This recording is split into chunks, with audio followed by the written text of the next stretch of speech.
begin at the beginning.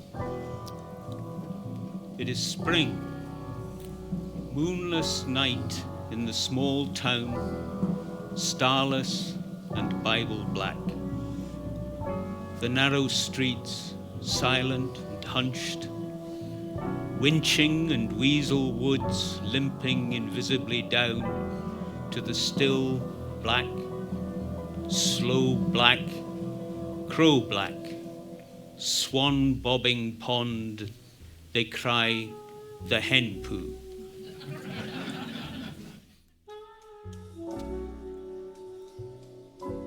Taff, what's this play you've written? Well, it's called Under Dunn's Law. It's a sort of homage to Dylan Thomas's Under Milk Wood,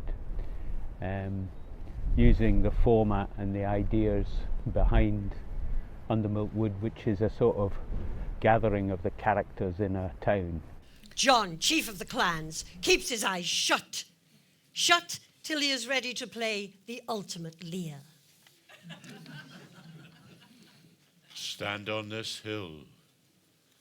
This is Dunn's Law, as old as the hills, quite high, quite cool, and quite green.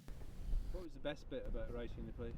The best bit about writing it was just, I wasn't expecting it ever to be performed. It was just something I wanted to do, and so I sat down and put it together. It's not very long. It's just an exercise, really. I wasn't intending it to be anything that was ever performed or recorded.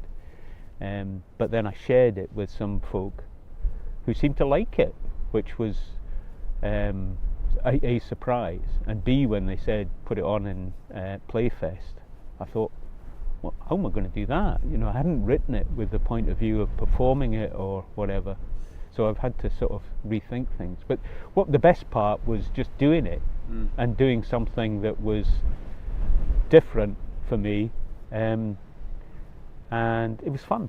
It was fun. What was the worst bit about doing it?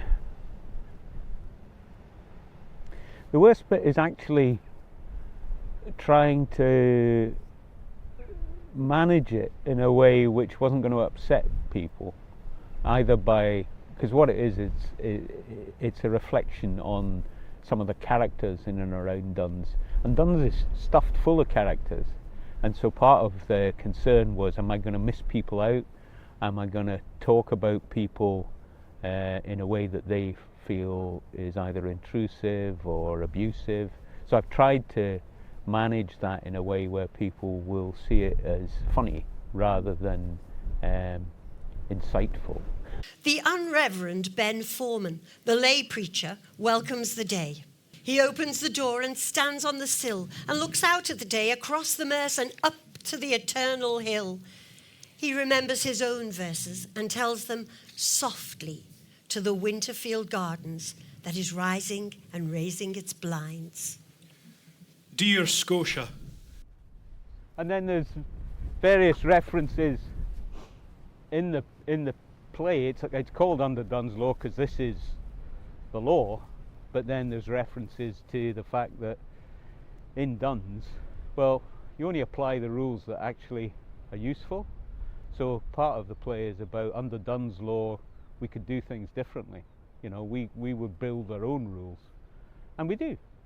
You know, there are things that we do that allow people to be more comfortable than being told what to do.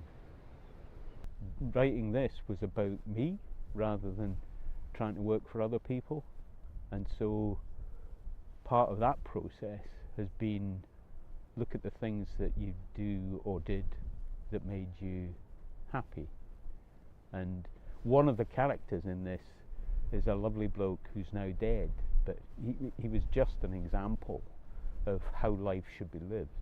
You know, he was a very bright guy, but he did what he wanted to do. He was a bin man, and you know, people would go, "Oh, Dougal's bin man, but he's a brilliant actor. He was a brilliant rugby player and stuff. He could have gone on to do all these things." If you sat down with him and said, you know, if somebody, a teacher did sit down with him once and say, you could do more, why should I? I'm happy. Time passes. listen. Time passes.